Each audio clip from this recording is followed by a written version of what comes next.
우리는 지금 7교회에 대해서 살펴보고 있습니다. 역사적으로 AD 90년에 사도 요한 때에 소아시아에 있는 7교회를 언급을 하고, 교리적으로는 환란 때에 있는 지역교회들을 적용이 되고, 영적으로는 사도행전부터 교회 휴거까지 그 시대 기간 동안의 역사를 보여준다고 말씀을 드렸습니다. 이 사람이 누구냐 하면은 콘스탄틴이라고 하는 황제입니다. 황제. 이 사람은 이교도입니다. 태양신을 숭배하는 이교도입니다. 솔림빅투스라고 하는 태양신을 숭배하는 이교도 신자였습니다. 이 사람이 자기의 이름, 자기 칭호를 하나를 만들어서 자기가 스스로에게 부여를 했는데 뭐냐면 폰티펙스 막시무스, 우리말로 하면 최고 신관이라고 하는 말입니다. 뭐냐? 바다에 가면 어떤 신이 있습니까? 포세이돈. 그 바다의 신 포세이돈을 다스릴 수 있는 권력을 가진 사람이라고 하는 뜻입니다. 또 모든 종교의 제사장들을 다스리는 감독 중에 감독이라고 하는 의미도 가지고 있습니다. 누가? 자기가 스스로 그런 칭호를 만들어서 자기에게 준 겁니다. 이 사람이 313년에 기독교를 공인을 합니다. 공인을 국가적으로. 우리가 기독교 국가로 하겠다. 무슨 말입니까? 국가가 기독교를, 교회를 통제를 하겠다. 이 말입니다. 왜? 국가에서 공인을 했으니까. 그렇게 이제 되는 것이죠.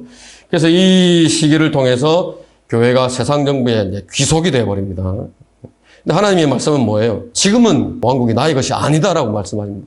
주님께서 오셔야 그 왕국이 주님께 속한 것이 되는데 어떻게 됩니까? 교회, 세상 정부가 이제 하나가 되어버리는 것입니다. 뒤에 이거 보이시죠? 이 사람 뒤에는 이게 니케아라고 합니다. 니케아 공회를 325년에 이렇게 소집을 합니다. 250명의 교회 감독들이 참석을 합니다. 누가 주재를 했느냐? 콘스탄틴이 회의를 주재를 합니다. 무슨 말입니까? 황제가 교회를 다스리는 거예요. 자기가 우두머리가 돼서. 이때에 뭘 했냐면 우리가 이제 알고 있는 사도신경이라고 하는 것이 제정이 됩니다. 마리아 숭배가 공식화되고 침례를 받아야 거듭난다라고 하는 것이 공식화됩니다. 이 앞에 이 사람 실버스테라고 하는 사람 보이시죠? 이게 뭡니까? 여기 뒤에 이 뭡니까 이게? 교황이 쓰고 있는 이겁니다. 이거. 당시에 교회 감독이었는데 벗어놓고 지금 콘스탄틴 발 앞에 뽀뽀를 하고 있는 거. 오른쪽에 이 사람 누구냐? 유세비우스라고 하는 사람인데 이 사람이 이 콘스탄틴이 내가 국가의 종교를 기독교로 할 테니까 성경을 번역을 해와라고 유세비우스 학자니까 이제 명령을 내립니다. 누구 성경을 갖다가 썼다고 그랬습니까? 아까 오리겐이 만들었던 변개된 성경을 이 사람이 50권을 카피하다 왕에게 갖다 바치고 그것이 변개된 성경을 계속 퍼뜨리는 겁니다. 이 사람이 곧 기독교를 공인을 하면서 어떤 변화가 생겼냐면 그리스도인들이 모임하는 것이 합법화가 된 겁니다. 자유로워진 겁니다. 그런데 조건이 있습니다. 이교도 우상숭배를 하는 신전을 예배당으로 바꿔놓고 거기 와서 해야 되고 이 유세비우스에 의해서 카피된 그 성경을 써야 되고 정부가 통제하는 룰 안에서 모임을 가지게 된 것입니다. 굉장히 100년 넘게 이제 박해가 10차례나 있어 왔으니까 기독교라고 하는 것이 공인이 됐어요. 학교를 다니게 해줘요. 세금도 면제를 해줘요. 어떨 때는 집을 지어서 주택을 지어서 살 수 있게도 해줘요. 그러니까 이 지하에 있던 이 사람들은 그리스도인이라고 하는 사람들이 하나님의 나라, 천국, 천년왕국이 임했다. 그렇게 생각을 해버립니다. 누가 그렇게 생각했냐? 타락한 교부들인 어거스틴이라든지 제롬이라든지 클레멘트라든지 이 사람들을 따라가는 이 세속적인 그리스도인들이 박해가 중단되니까 그렇게 착각을 하고 다 융화가 되어버린 것입니다. 퍼가모 교회. 그래서 퍼가모 교회, 퍼가모라고 하는 이름의 의미가 숱한 결혼이라고 하는, 누구와 결혼했습니까? 교회가 세상과 결혼한 겁니다. 국가와 결혼을 한 것입니다. 교회가 세상과 결혼한 교회. 이 시대에 이제 우리가 알고 있는 그 로마 가톨릭이 등장을 하게 됩니다. 로마 가톨릭이 등장을 한 다음에 그 뒤에 따라 나오는 건 뭐냐면은 암흑 시대라고 하는 것이 따라옵니다. 가톨릭이 잡고 있으면은 이제 그렇게 될 수밖에 없습니다. 뭐 오전에 성경 공부 시간에도 말씀드렸습니다만은 지금 이제 가톨릭 국가들 보면 알 수 있는 것이죠. 얼마나 비참하게 이제 살고 있고 그것을 지도자가 나와서 개선을 하려고 해도 개선되지 않는지 이제 아는 것입니다. 사탄의 자리가 있다라고 퍼가모 교회에 말씀을 하십니다. 이것은 이제 창세기 11장에 보면은 바빌론이 나오는데 거기에서 원래 사탄의 자리가 있었었는데 지금 퍼가모 교회에 사탄의 자리가 있다라고 말합니다.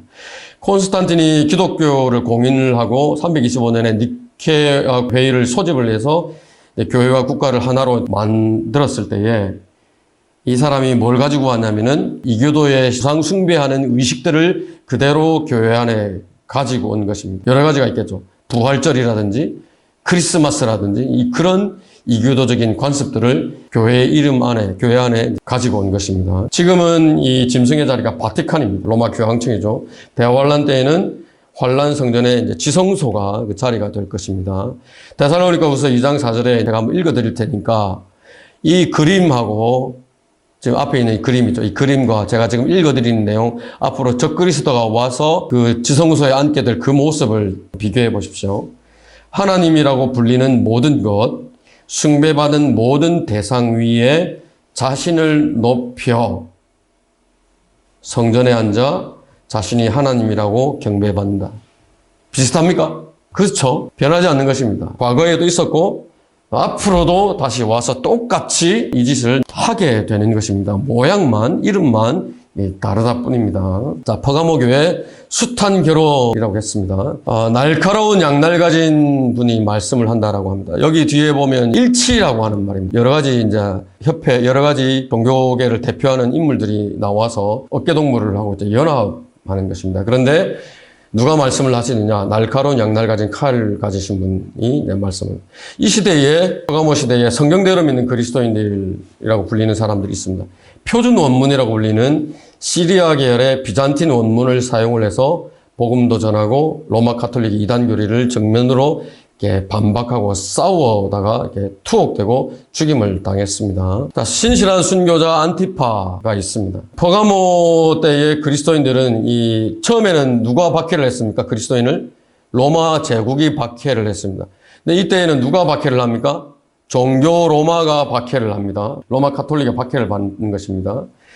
근데 바티칸, 이 종교 로마가 박해했던 수가 로마 제국이 죽였던 수보다 10배나 더 많은 그리스도인들을 죽였다라고 기록을 하고 있습니다.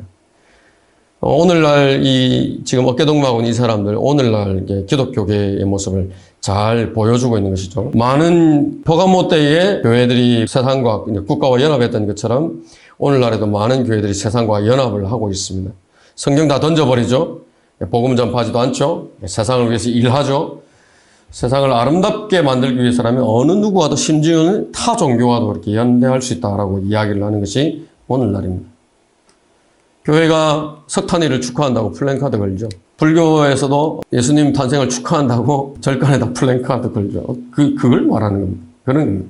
뭐 단적인 것만 이야기를 하지만은 때로는 아주 그럴듯한 학회, 무슨 학술대회 이름을 가지고 이렇게 이런 짓들을 이제 하고 있는 것입니다. 다 무엇을 향해 가느냐? 그 적그리스도가 와서 통치할 그 세상을 향해서 달려가고 있는 것입니다. 지금은 십자가의 복음이라든지 재림에 대한 소망도 필요 없고 이것이 지금 퍼가모 때나 오늘날 우리 백요한 교회나 동일한 것입니다. 책망하는 부분이 있습니다. 발람의 교리, 우상에게 바쳐진 제물을 먹도록 가르치고 음행하도록 가르친다고 하고 니콜라파의 교리에 대해서 책망을 하십니다. 성직자가 평신도를 지배하는 것이죠. 이건 발람의 교리라고 하는 것은 민수기 25장에 보면 하나님께서 이스라엘 백성들을 직접적으로 죽이시도록 만들었던 그 사건인데 이것이 퍼가모 기간 동안에 그렇게 가르쳐졌다라고 하는 것입니다.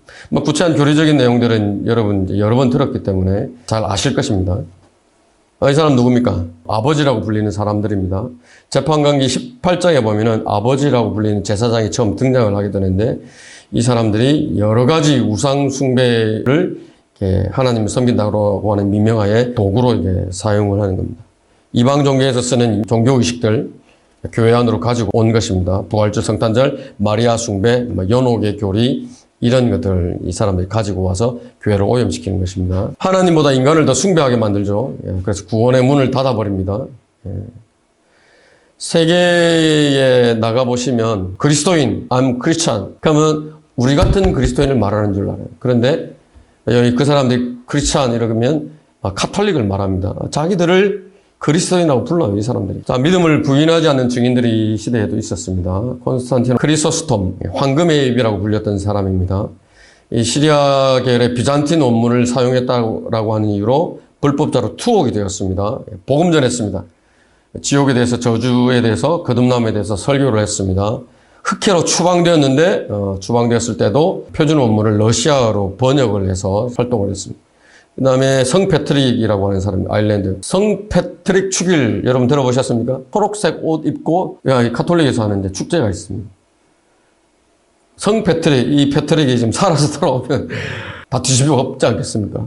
뭘 했던 사람이냐? 역시나 마찬가지입니다. 바티칸 사본 제롬의 라틴 벌게이트 거부했습니다. 표준 원문과 일치하는 구라틴 역본을 사용을 했습니다.